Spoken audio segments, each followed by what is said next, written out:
We start with Sefer Shmiras Haloshon, and our topic is forgive and forget.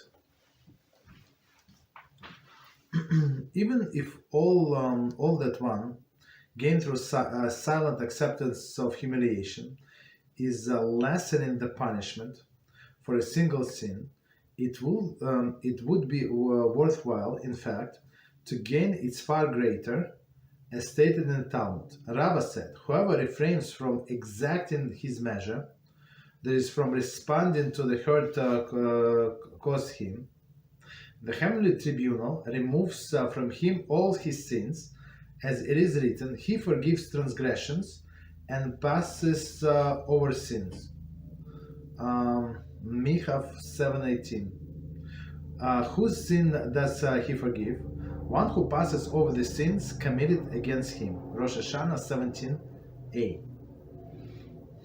Okay, so let's do this piece again. We're going to explain. So it's the same topic as we discussed for a few classes now about this humiliation in public. Okay, in order not to ask. Okay, not to respond. I apologize. So okay, continue. Even if all that one gained through a silent acceptance humiliation is lessening the punishment for a single sin. I'm not sure. Tell the truth. How we jump to the single sin now? I'm not sure. It would be oh no. He said even. I apologize. Even if we would get transgression. Okay, the word even. So even if we would get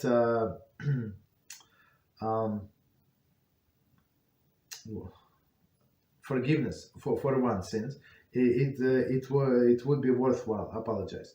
In fact, the gain is far greater, as stated in the Talmud. Right. So what Rava said: whoever refrains from exacting his measure, that is, from responding to the hurt caused him, the heavenly tribunal removes from him all the sins, as it is written, he forgives transgressions and passes over the sins. Right. So, but if person silent, so all of the sins are forgiven to him. So, which is good deal, right?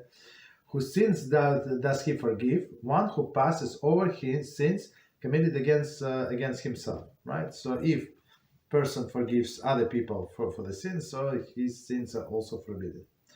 Rava even taught once willful sins are committed in a state of the spiritual rebellion, find atonement when one refrains from exacting his measure.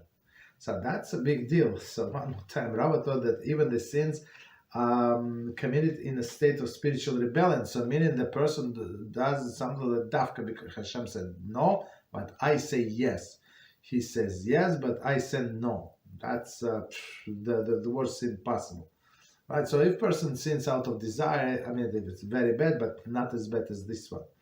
The one who knows not to do and still does it.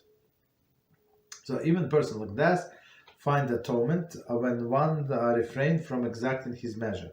However, to be worthy of such atonement, one must demonstrate the corresponding degree of forgiveness.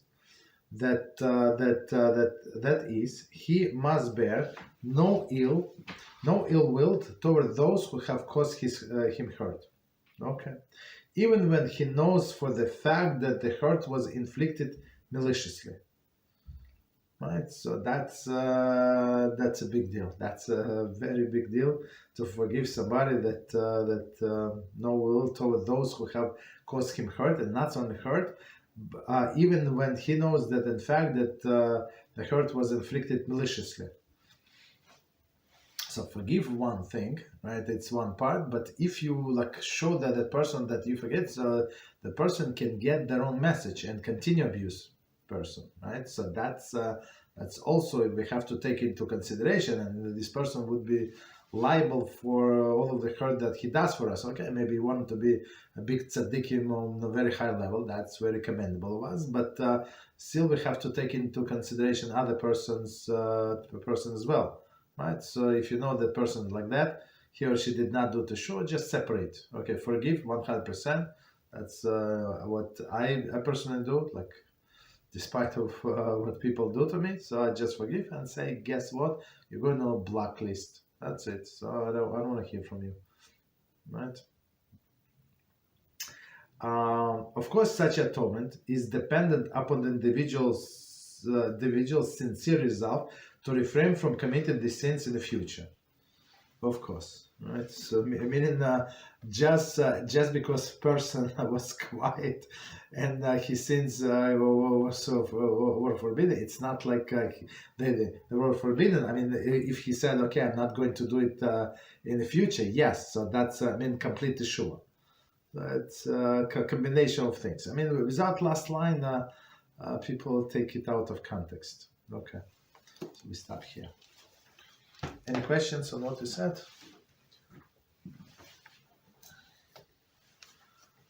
Rabbi? Yes. There's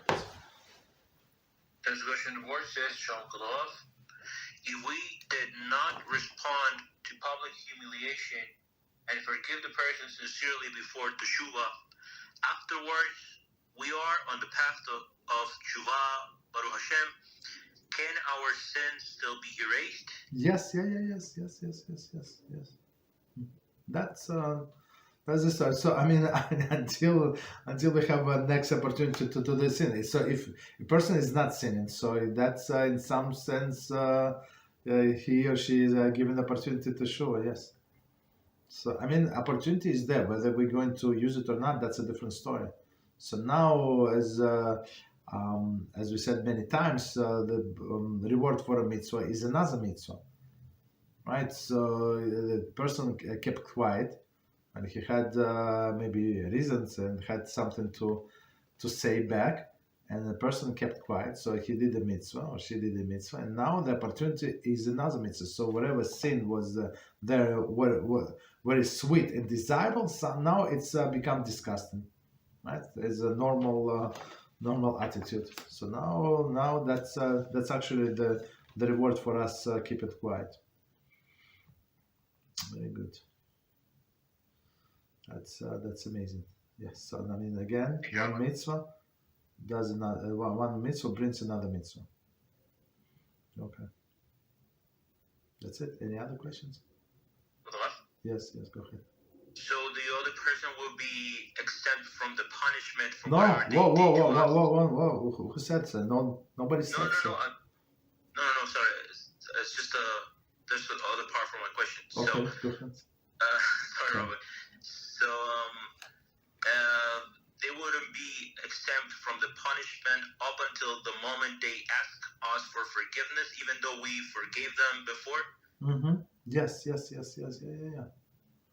I mean, there are two parts. It's our part and then their part. We have our part not to keep a grudge against another person. That's my.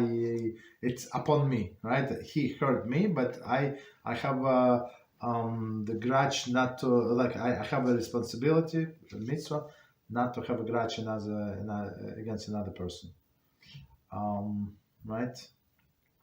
And that person has many mitzvahs not to do wrong to other people.